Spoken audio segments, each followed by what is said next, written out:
ప్రధాని నరేంద్ర మోడీ విదేశీ పర్యటనకు బయలుదేరి వెళ్లారు. ఈ రోజు నుంచి వారం రోజుల పాటు ఫ్రాన్స్, స్లోవేకియా దేశాల్లో పర్యటించనున్నారు. ఫ్రాన్స్, స్లోవేకియా పర్యటన ఈ నెల 18 వరకు సాగనుంది.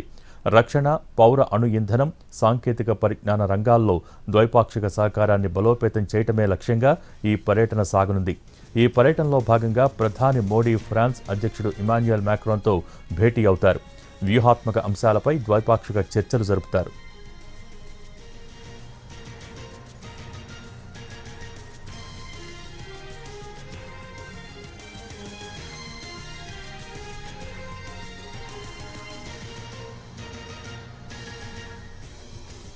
అనంతరం ఈ నెల 14 నుంచి 16 వరకు స్లోవేకియా ప్రధాని రాబర్ట్ ఫికో ఆహ్వానం మేరకు అక్కడ పర్యటిస్తారు మోడీ.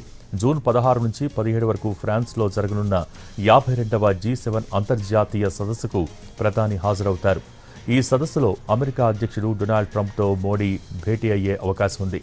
జూన్ 18న యూరప్లోనే అతిపెద్ద స్టార్టప్ టెక్నాలజీ ఈవెంట్ అయిన వివాటెక్ సమ్మిట్లో పాల్గొంటారు. అనంతరం ప్యారిస్లోని భారతీయ సమాజాన్ని ఉద్దేశించి ప్రసంగిస్తారు ప్రధాని మోడీ.